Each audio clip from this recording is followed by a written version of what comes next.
kanë do ajo vite që këto më shkruan këto. Se deri sot nuk jam. Nuk jam kërkuar.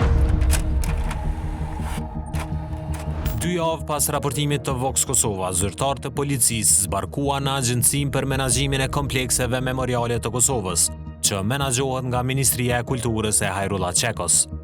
Ata intervistuan drejtorin Imer Hakaj. Hakaj, a jeni intervistuar prej policisë Kosovës? Kush e di, më fal? Unë jam Endre Draga, jam gazetar prej Vox Kosova. Kemi raportuar për rastin ju. Falenderoj për këtë që thotë që Cila ka qenë arsyeja e prezencës policisë sot?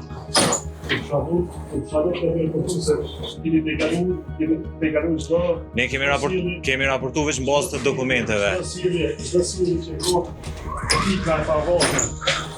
Mëra prej e një njeri tillë, një zyrtar i tillë, edhe për ju më shumë e Ne kemi raportuar vetëm bazë të dokumenteve, të vendimeve zyrtare. Asi dokumentik kesh përdorur. A kanë qenë vendime zyrtare? Vendime zyrtare që ti je emëruar kundërligjshëm. Vendimet janë, po, që je emëruar kundërligjshëm. Dhe kundërligjshëm ishte.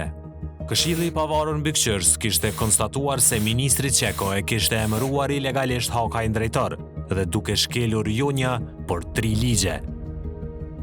Kishte konstatuar se para Hakajt në pozitën e fjalë do të duhej të caktohej dikush që me pozitë ishte më lart në agjenci dhe që i takonte të vinte në krye, e jo të katapultohej një individ nga një drejtori tjetër, ajo e trashëgimisë kulturore.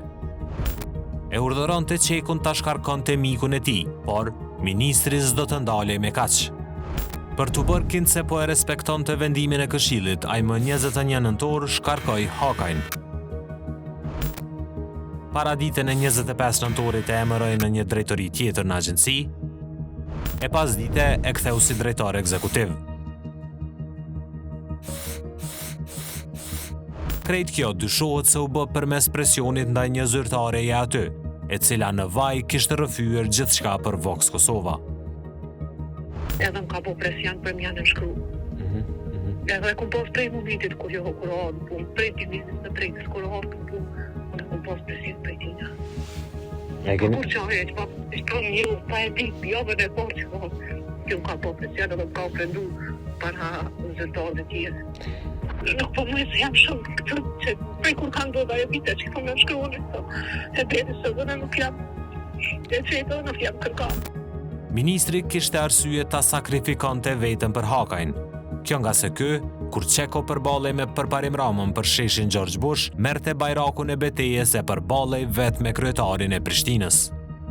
Për krejt këtë që ka ndodhur, prokuroria ka nisur tashmë hetimet.